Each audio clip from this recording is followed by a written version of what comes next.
Guillaume, est-ce que vous pouvez nous présenter les 3 vins qui représentent pour vous le mieux votre domaine? Oui, bien sûr. Alors, on va commencer par la dégustation du crément blanc. Ensuite, un Riesling en grand cru, sec, et puis un autre Riesling dans l'esprit demi-sec, un peu plus riche. D'accord. On va commencer. Alors, on commence par le crément. Mon père a vinifié le crément, les premiers créments en 1981. C'est pas récent, quoi. Ouais. Avec une base de Riesling épineux à l'époque. Et ensuite, on a planté les premiers chardonnays en 90, il me semble. Donc là, on arrive sur un assemblage de 80% de chardonnay et 20% de pinot noir. D'accord. Et dans votre gamme de créments, vous avez combien de références à peu près? Un seul. Un seul, c'est celui-ci. D'accord. Ah, donc c'est bien, c'est pas embêtant dans le sens où le stock, c'est facile à faire, quoi. C'est très, très simple et clair pour les clients aussi. Donc là, on est sur. Alors, ils sont pas millésimés. Par contre, on fait un petit repère sur le numéro de l'eau. Donc, c'est 2014 qui a été dégorgé en avril l'année dernière, 2018. Donc, on est à peu près sur 36 mois d'élevage sur l'élevage. Donc, c'est un crément déjà un peu plus complexe au nez. On a des arômes un peu d'évolution, de beurre noisette. Un dosage assez faible, on est à 5-6 grammes de sucre résiduel.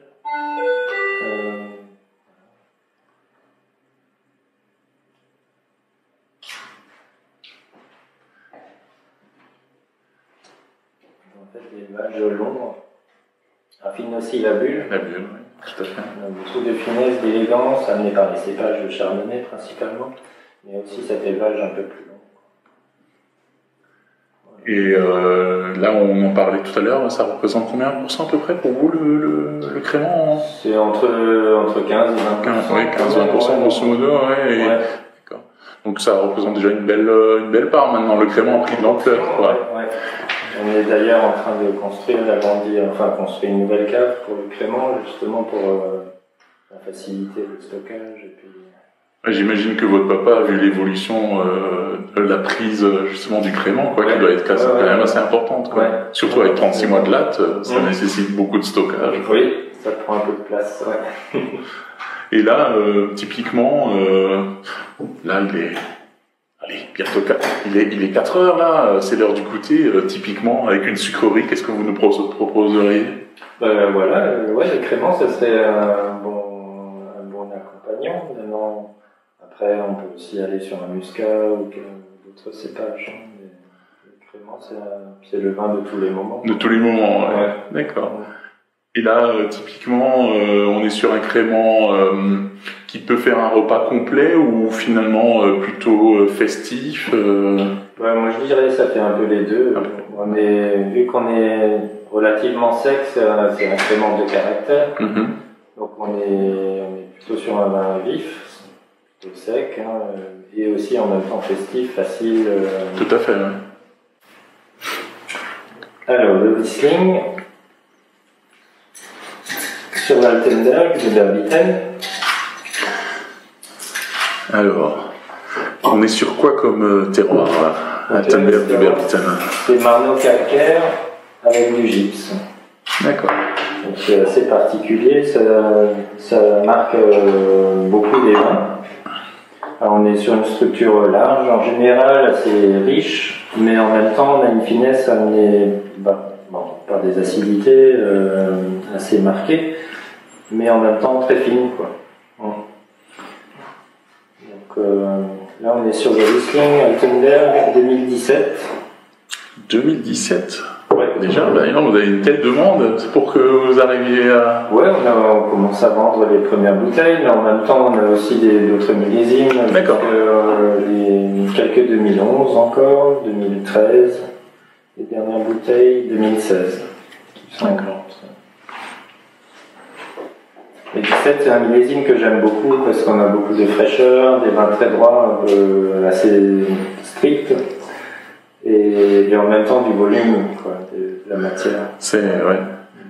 Après, c'est la chance d'être aussi au nord, comme ça, qui vous permet d'avoir aussi une fraîcheur.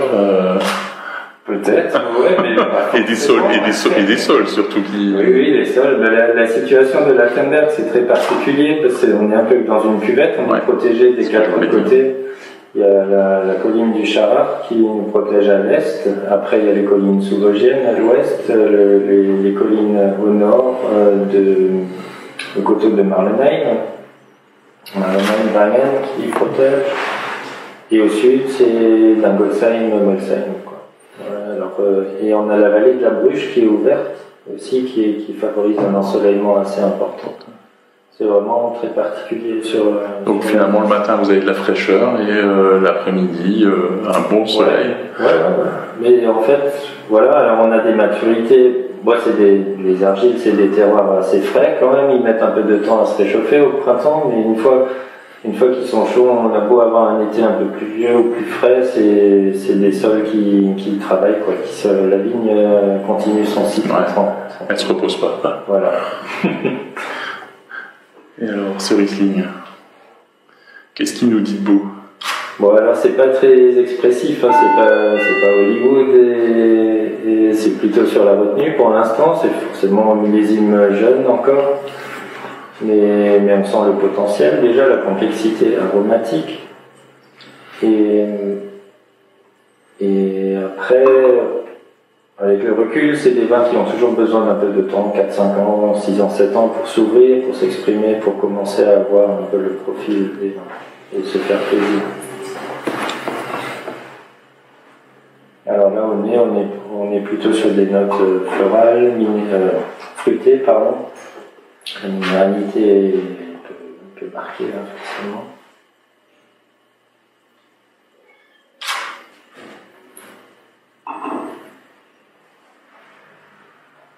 En bouche, on sent tout de suite le volume, la richesse du vin, et en même temps l'acidité là, qui amène beaucoup de fraîcheur, d'élégance, c'est presque aérien comme vin, tout en dentelle, très, très fin.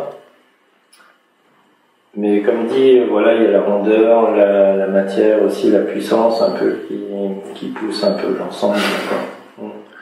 Et là, pour ce soir, qu'est-ce qu'on mange avec ça? Là, je verrais bien, je sais plus, c'est... Quelque chose que vous avez dans le frigo, hein. Attention, hein. Pas un truc à inventer, parce que un homard ou alors des Saint-Jacques, oui, d'accord, mais là vous les avez pas dans le frigo. Hein. C'est jour de fête. Non, mais je verrais bien une saltimbocca, romana en italien. C'est un genre d'escalope coupée toute fine, de veau, avec une feuille de sauge et un peu de jambon. Et c'est cuit au four, je crois. D'accord. Donc la sauge amène un peu de fraîcheur au vin, au plat. Et en même temps, on a l'escalope, si c'est un peu en farine, un peu de sauce, de gras, voilà. J'aime bien ce plat. Et avec son cousin qui a 10 ans de plus, qu'est-ce qui va changer et qu'est-ce qu'on mangera avec lui? Qu'est-ce que ça lui apporte les 10 années, une fois qu'il est ouvert? Alors 2007, c'était un millésime plus compliqué, les vins ont mis beaucoup plus de temps à s'ouvrir. Par contre, on a fait de superbes vendanges tardives, on a eu une très belle arrière-saison. Mais au final, je trouve qu'on peut souvent faire le lien sur les décennies. Et maintenant, 2007, c'est un vin qui est très, très ouvert, très, très allemand, un très beau millésime dans les Riesling. Et on partirait sur quoi à accorder à table? Ouais. Parce que j'imagine que forcément on partirait pas sur la même chose, quoi. Non. Qu'est-ce qu'on pourrait faire? Parce qu'il faut que j'aille voir dans le frigo en même temps, si c'est... On pourrait partir, peut-être sur un poisson grillé, plus simple, très nature, avec juste un filet d'huile d'olive ou de citron. Ouais. Un truc très, très simple. Ça te dit pour ce soir? Allez, c'est parti. Je voulais savoir, avant vous aviez dit, c'est pas Hollywood, ça serait quelle ville alors? Vous allez me dire, là pour l'Altenberg, ça serait quoi comme ville? Plutôt une ville Europe du Nord? Peut-être. Ouais, parce que le premier a un côté austère, j'imagine, là tout de suite. Ouais, je sais pas, qu'est-ce que. Tout sur la retenue. Mais en même temps, voilà, qui sait se lâcher quand il faut. Je sais pas, peut-être Londres. Côté un peu strict comme ça, anglais, et puis en même temps, voilà. Ouais, pourquoi pas. Par un bière. Non, j'aurais bien dit Prague, qui présente bien le jour et qui bouge beaucoup la nuit. Ouais, peut-être aussi. Ouais.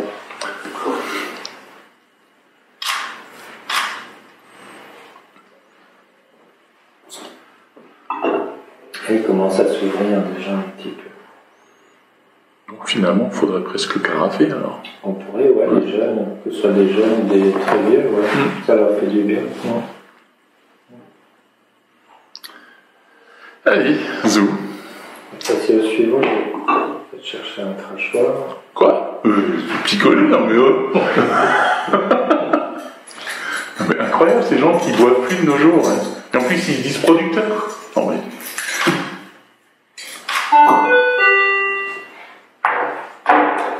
Alors le troisième vin.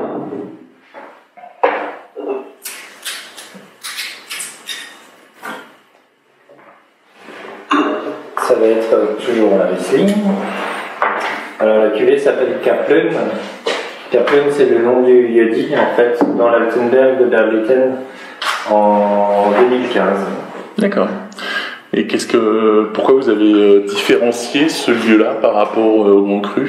En fait en 2015, c'était donc un millésime très riche, chaleureux. Et en même temps, on a vendangé un peu plus tard que d'habitude.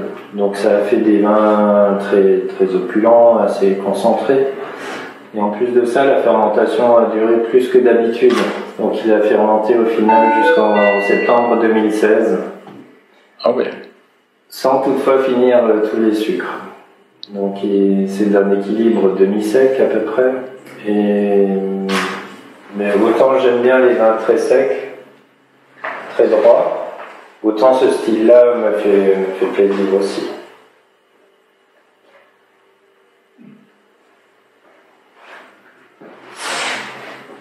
Donc là au nez, on a tout de suite des arômes plus confits, plus explosifs. Là pour le coup, Hollywood, c'est un peu plus parlant. Alors on a ce nez d'agrumes confits, plus exubérant forcément, fruits jaunes aussi.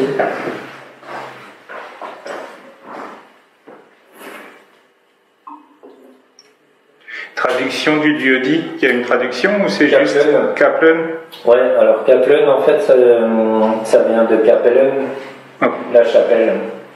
Il y avait une ancienne chapelle sur une parcelle communale à cet endroit là juste à côté. Et sur ce lieu-dit, en fait, on a quasi tous nos Riesling qui sont plantés sur la Timber.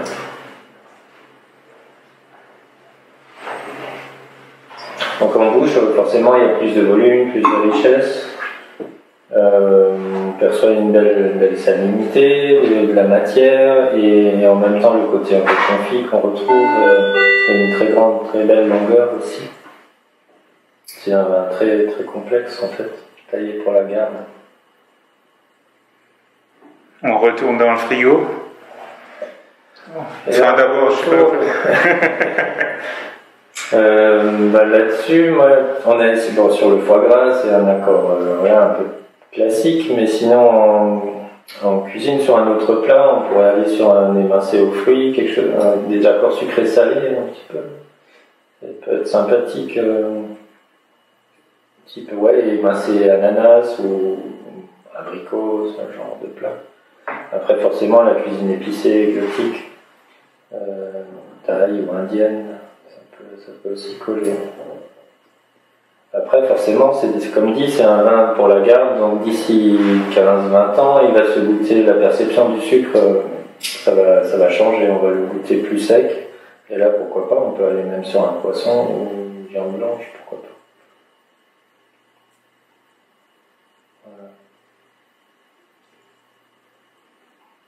Merci. Merci. C'est tout. Merci, Guillaume. Ouais. Merci à vous.